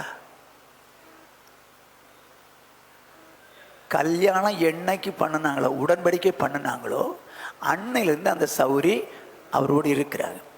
அப்படியானால் அவரோடு கூட வர்றது வேற, வந்த பிறகு அவரோடு இருக்கணும்னா உடன்படிக்கை பண்ணணும். நல்லா புரிஞ்சுங்க, உடன்படிக்கை பண்ணிட்டா இவரோடு இருக்கிறோம். இப்போ இவரோடு இருந்த பிறகு இவங்களோடு கூட இருக்கிறாங்க பார்த்தீங்களா? இவங்க என்ன செய்யணுமா? அங்கே இருக்கிறவங்கள இவற்றை சேர்க்கணும். அப்படின்னா ஆத்மாதம். இப்போ இவர்கிட்ட சேர்க்கறது எப்படி, என்கிட்ட சேர்க்கறது எப்படி? 2 வித்தியாசம். 2 பேதுரு 2 அதிகாரம் 1ஆம் வசனத்திலிருந்து 3ஆம் வசனம் முடியும். கள்ள தீர்க்கதரிசிகளும் ஜனங்களுக்குள்ளே இருந்தார்கள். சரி, கள்ள தீர்க்கதரிசிகள் உங்களுக்கு இருந்தார்கள். அப்படியே உங்களுக்குள்ளும் கள்ள போதகர்கள் இருப்பார்கள். இவளை எப்படி கண்டுபிடிக்கலாம் அப்படின்னு சொன்னா, எனக்கு தெரிஞ்ச அதுல 2 விதத்தில் கண்டுபிடிக்கலாம். பார்ப்போம். அவர்கள் கேட்டுக்கு ஏதுவான வேத புரட்டுகளை தந்திரமாய் நுழைய பண்ணி. எப்படி வேத புரட்டுகளை தந்திரமாய்? வேதத்தை புரட்டலாம், அது எங்க போய் சேர்த்துறோம்? கேட்டுக்கு ஏதுவா, இது நரகத்துக்கு கொண்டு போயிருங்க. இந்த கள்ள போதருடைய போதனை பார்த்தீங்களா?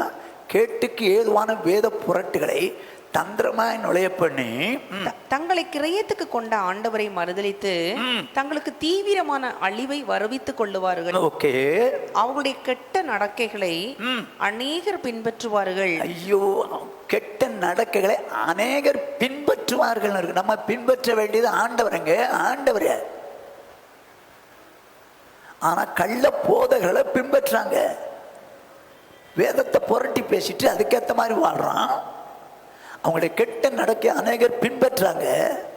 அவர்கள் நிமித்தம் சத்திய மார்க்கம் தூஷிக்கப்படும். ஓகே, பொருளாசையுடையவர்களாய் தந்திரமான வார்த்தைகளால் உங்களை தங்களுக்கு ஆதாயமாக வசப்படுத்திக் கொள்ளுவார்கள். பூர்வ காலம் முதல் அவர்களுக்கு விதிக்கப்பட்ட ஆக்கினை அயர்ந்திராது, அவருடைய அழிவு உறங்காது. பாருங்க, தந்திரமான வார்த்தைகளால் உங்களை தங்களுக்கு ஆதாயமாக வசப்படுத்திக் கொள்வார். இப்போ நான் உங்களை ஆண்டவரோட சேர்க்கிறதா, என் கூட சேர்க்கிறதா? ஆண்டவர் சொல்றாரு, என் கூட சேர்க்காதவன் சிதறடிக்கிறான், ஜனங்களை சிதறடிக்கிறான். நான் உங்களை ஆண்டவரோட சேர்க்கறதுனா எப்படி? நான் வசனத்தை வசனமா சொன்னா நான் உங்களை ஆண்டவரோட சேர்க்கிறேன்னு அர்த்தம். சின்ன உதாரணம் சொல்லட்டுமா? உதாரணம், உள்ளதை உள்ளதென்று இல்லதை இல்லதென்று சொல்லுங்கள், இதற்கு மிஞ்சினது தீமையினால் உண்டாயிருக்கு. இது இயேசு சொன்னார். இதை நான் அப்படியே சொன்னேன்னா நீங்கள் போய் சொல்லாதீங்க பிரதர், நீங்கள் போய் சொல்லக்கூடாது, உள்ளதை உள்ளதுன்னு சொல்லுங்க. நான் சொல்கிறேன், ஓ வசனமா அப்படி நீங்கள் உள்ளதை உள்ளதுன்னு சொல்கிறீங்க. அப்படி சொல்லும்போது நீங்கள் யாரோட சேர்ந்துட்டீங்கன்னு அர்த்தம்? இயேசுவோட சேர்றீங்கன்னு அர்த்தம். நான் இப்படி சொல்கிறேன், அவசரத்துக்கு போய் சொன்னால் தப்பு இல்லைங்க, அவசரத்துக்கு போய் சொன்னால் தப்பு இல்லை, அது ஆண்டவர் ஒன்றும் கண்டுக்க மாட்டார். அப்படின்னு சொல்லி நான் சொல்லி கொடுக்குறேன்னு வச்சுங்க. இது யாருடைய ஐடியா? என்னுடைய ஐடியா, என்னுடைய ஐடியா. இப்படி நான் சொல்லி கொடுக்கும்போது நீங்கள் பாஸ்டருடைய ஐடியா, பாஸ்டர் சொன்னார் இல்லை அப்படின்னு சொல்லி அவசரத்துக்கு போய் சொல்ல ஆரம்பிச்சிங்கன்னா நீங்கள் யாரோட சேர்றீங்க? என் கூட சேர்றீங்க. சரி, கள்ளப்போதகம், கள்ளப்போதகம். அருமையானே, அவருடைய அனந்த ஞானம் இயேசுக்குள்ளே இருந்ததான அந்த அவருடைய அனந்த ஞானம் சபையின் மூலம் வெளிப்படும். இப்போ சபைக்கு நீங்கள் வரும்போது தான் அவருடைய அனந்த ஞானத்தை நீங்கள் சரியாக புரிஞ்சுக்க முடியும். இன்றைக்கி நிறைய பேர் சபை கூடுதல் சாதாரணமாக விட்டுறாங்க. அந்த சூழ்நிலை, எந்த சூழ்நிலை, இந்த சூழ்நிலை, அந்த சூழ்நிலை விட்டுறாங்க. அப்படி என்றைக்குமே விடக்கூடாதுங்க. ஏன்னா அது ஒரு வசனம், அது ஒரு வசனம். நீங்கள் அந்த வசனத்தின்படி வாழனா பாவம் செய்றீங்கன்னு அர்த்தம். பொய் சொல்லக்கூடாது, பொய் சொன்ன பாவம் தானே. சபை கூடியில் விட்டு விடக்கூடாதுங்கிறது வசனம். விட்டு விட்டா பாவம் தானே. என்ன சொல்றீங்க? ஆனால் அது பாவம் மாதிரியே நமக்கு தெரியல, பாவம் மாதிரியே நமக்கு தெரியலையே.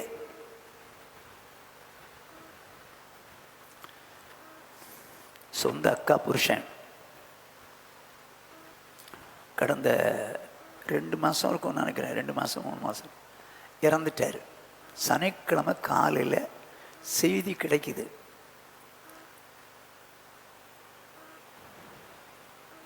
சாயங்காலம் 3:30 மணிக்கு அடக்கம் அப்படின்னு சொல்கிறேன். சனிக்கிழமை முடிச்சுட்டு அடக்கம் முடிச்சுட்டு நான் திரும்பி வந்துடலாம் அப்படின்னு நினச்சிட்டு நம்ம சபையை சார்ந்த ஒரு சௌரிடத்தில் வர முடியுமான்னு கேட்டேன். வரேன்னாரு. வந்தார்.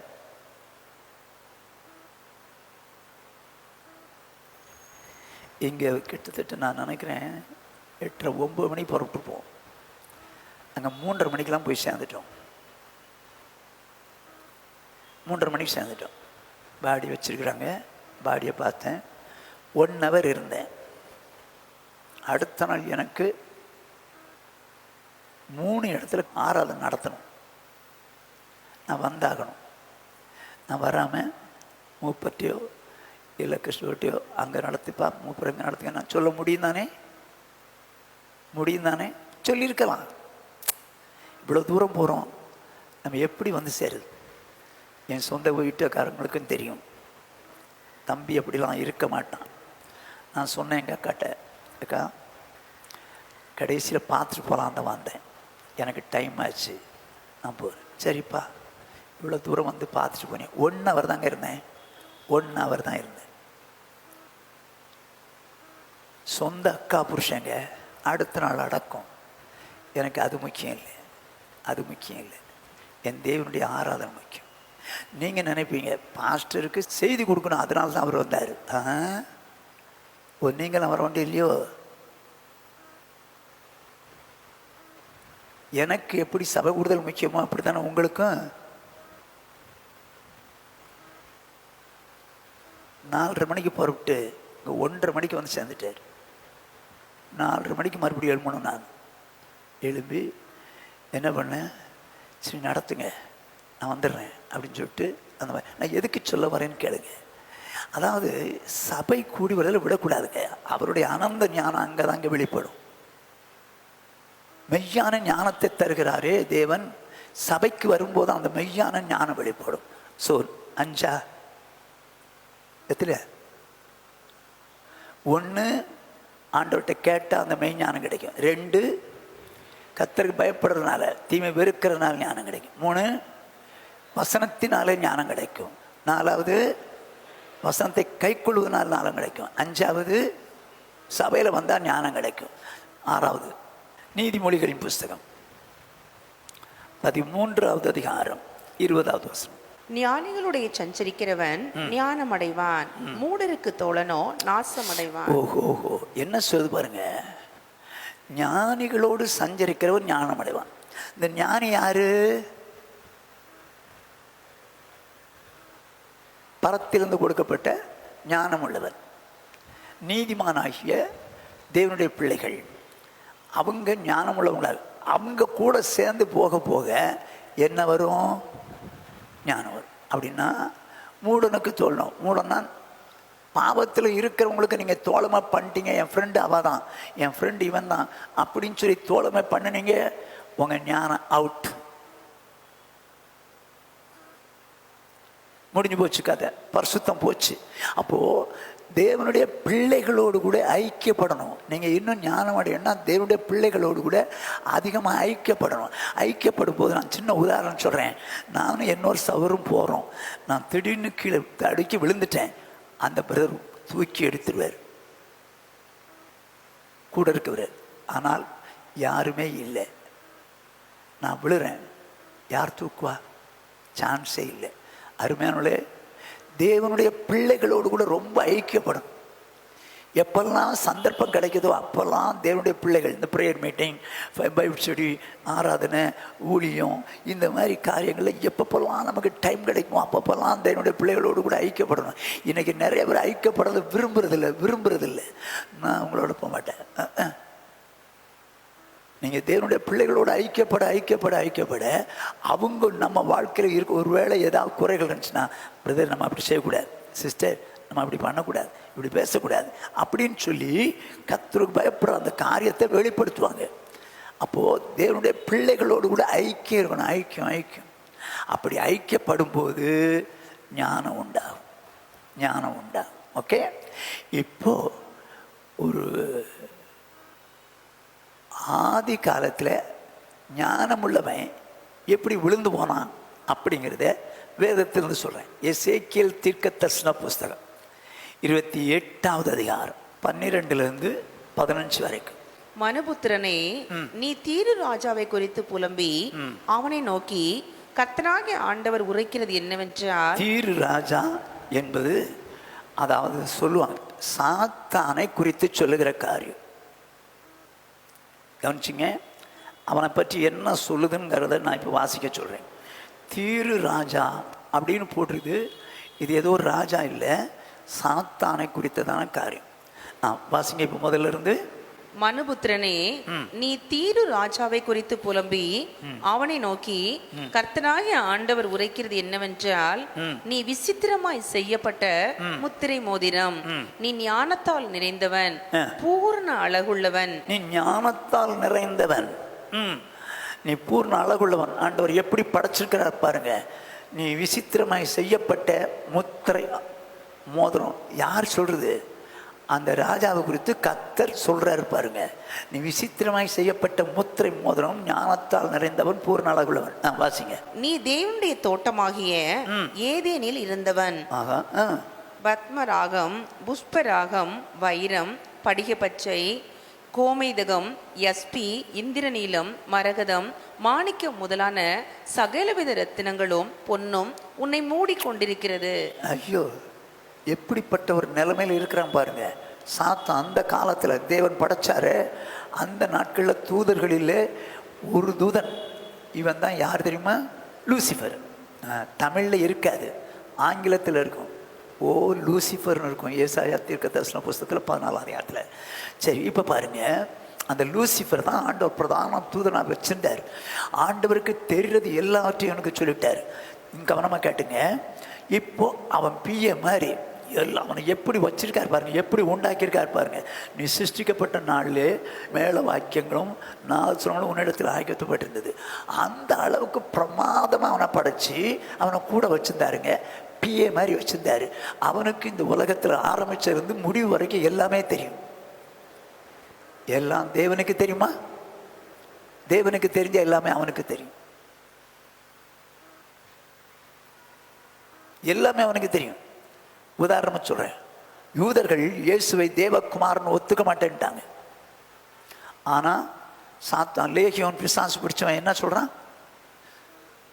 உன்னதமான தேவனுடைய குமாரனை காலத்துக்கு முன்னால் வேதனைப்படுத்த வந்தீர். எப்படி அவனுக்கு தெரிஞ்சது? அவனுக்கு தெரியுங்க. காலத்துக்கு முன்னால் வேதனைப்படுத்த காலம் ஒன்று இருக்குது. என்னை அக்னிக்கு அனுப்புகிற ஒரு காலம் இருக்கு, பாதாளத்துக்கு அனுப்புகிற காலம் இருக்கு. என்னை இப்போ அனுப்பிச்சாதீங்க. சகலமும் அறிந்தவனுங்க, சகலமும் அறிந்தவன். வாசிங்க. நீ காப்பாற்றுகிறதற்காக அபிஷேகம் பண்ணப்பட்ட கேரு. ஐயோ, ஜனத்தை காப்பாற்றுறதுக்காக தேவன் அபிஷேகம் பண்ணி வைத்திருக்க. கேருன்னா தூதன். தேவனுடைய பரிசுத்த பர்வதத்தில் உன்னை வைத்தேன். அக்னிமயமான கற்களின் நடுவே உலாவினாய். நீ சிருஷ்டிக்கப்பட்ட நாள் துவக்கி உன்னில் அநியாயம் கண்டுபிடிக்கப்பட்டது மட்டும் உன் வழிகளில் குறையற்றிருந்தாய். என்ன சொல்றாரு? இது ஒரு சிருஷ்டி. லூசிஃபர் ஒரு சிருஷ்டி. எத்தனையோ தூதர்கள், அவன் ஒரு சிருஷ்டி. நல்லா கவனிச்சிங்க. அநியாயம் கண்டுபிடிக்கிற வரைக்கும் நீ குறைவில்லாமல் இருந்த உன் வழியில் சொல்லிட்டு இப்ப 17ஆம் வசனத்தை வாசிங்க. உன் அழகினால் உன் இருதயம் மேட்டிமை ஆயிற்று. அடிசக்க அந்த அளவுக்கு அழகா இருக்கிறான், அந்த அளவுக்கு அழகா இருக்கிறாங்க. இந்த அழகுல இருதயம் மேட்டிமை ஆயிடுச்சு. நம்ம மாதிரி சூப்பர் அழகு யாருக்கும் இல்லை. பெருமை ஆயிடுச்சு. உன் மினுக்கினால் உன் ஞானத்தை கெடுத்தாய். ஐயோ, தேவன் அருமையான ஞானத்தை கொடுத்திருந்தார். வேதம் சொல்லுது, உன் மினுக்கினால் உன் ஞானத்தை கெடுத்தாய். அந்த ஞானம் எதனால கெட்டு போச்சு? மினுக்கு மினுக்கு மினுக்கு. அது என்ன மினுக்கு? அது என்ன மினுக்கு?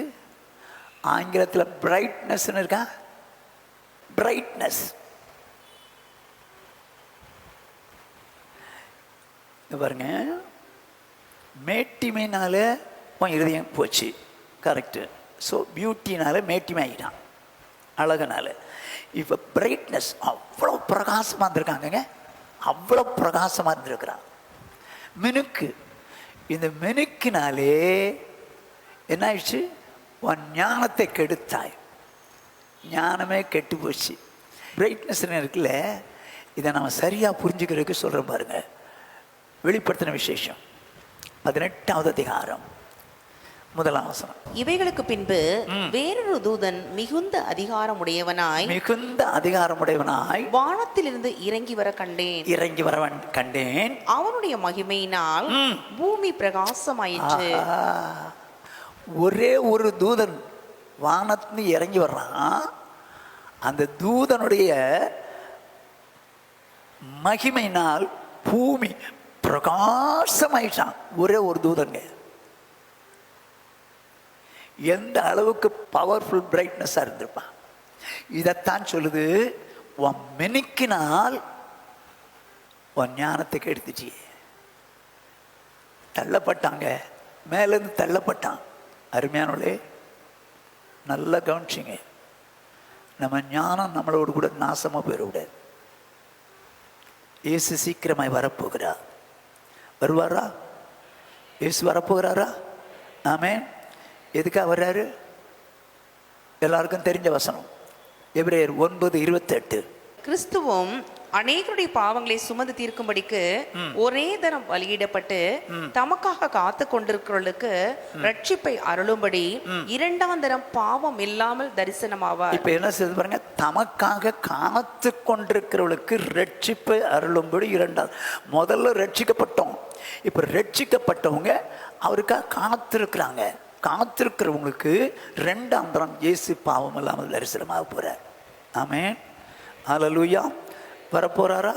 வரப்பார். இப்ப யாரை கூட்டிட்டு போறாரு? வாசிங்க. இப்போ நீதிமொழிகளின் புஸ்தகம் 28ஆம் அதிகாரம் 26ஆம் வசனம். தன் இருதயத்தை நம்புகிறவன் மூடன், ஞானமாய் நடக்கிறவனோ ரட்சிக்கப்படுவான். என்னமா, நான் எப்படினாலும் வாழ்ந்தாலும் ஆண்டவர் கூட்டிட்டு போயிடுவாருப்பா அப்படின்னு நினைச்சு இருதயத்தில் நினைக்கிறான் பாருங்க. நம்புறவன் மூடன். ஆனா வேதம் என்ன சொல்லுது? ஞானமாய் நடக்கிறவனோ ரட்சிக்கப்படுவார். இயேசு வராரா? சீக்கிரம் வராரா?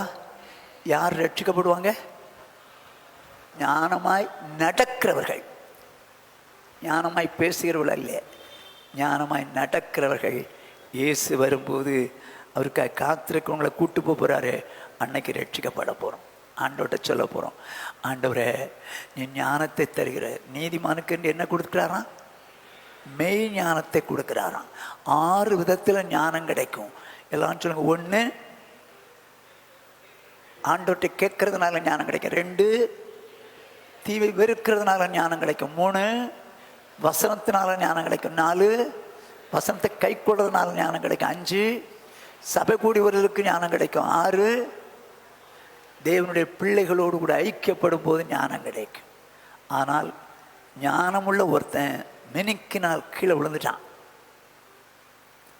ஞானமுள்ள ஒருவன் மினுக்கினால் கீழே விழுந்துட்டான்.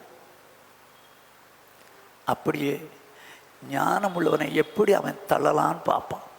நீங்களும் நானும் ரொம்ப ஜாக்கிரதையாக இருக்கணும். இயேசு வரப்போகிறார். வரும்போது நாம் ரட்சிக்கப்படும்படிக்கு ஞானமுள்ளவர்களாய் கடைசி வரைக்கும் நாம் இந்த உலகத்தில் வாழுவோம். இயேசு வரும்போது ரட்சிக்கப்பட்டு போயிடும். ஆமென். ஹல்லேலூயா. ஆண்டவர்கிட்ட சொல்லாமா? எல்லாரும் முழங்கால் போடுகிறோம். எல்லாரும் முழங்கால் போடுகிறோம். நீதிமானுக்கென்று கர்த்தர் மெய் ஞானத்தை வைத்திருக்கிறார். நீதிமானுக்கென்று கர்த்தர் மெய் ஞானத்தை வைத்திருக்கிறார். எனக்கு அந்த மெய் ஞானம் வேணும்பா. நான் எப்படி அந்த மெய் ஞானத்தை அடைந்து கொள்ளணும்னு சொல்லி நீங்கள் இந்த ராத்திரி வேளையில் எனக்கு சொல்லி தந்தீங்க. ஆண்டவரே, அந்த மெய்யான ஞானமுடையவனாய், அது பரத்திலிருந்து வருகிற ஞானம். அப்படிப்பட்ட ஞானம் உள்ளவனுடைய குணமே வேற மாதிரி இருக்கும். லௌகிக ஞானம் வேற, அது உலகத்தாருக்குரியது. அதே தேவனிடத்தில் கேட்கணுங்கிற அவசியம் இல்லை. ஆண்டவர் சொல்லுவோம், ஆண்டவரே எனக்கு அந்த தெய்வீக ஞானம் எனக்கு வேணும்பா. நான் எப்படிலாம் இருந்தால் அந்த ஞானம் கிடைக்கும்னு சொன்னீங்க. நான் அப்படியெல்லாம் வாழை என்னை ஒப்பு கொடுக்குறேன். வாழை என்னை ஒப்பு கொடுக்குறேன். ஆண்டவரே எனக்கு அந்த தெய்வீக ஞானம் ஆண்டவரே எனக்கு தாங்கப்பா.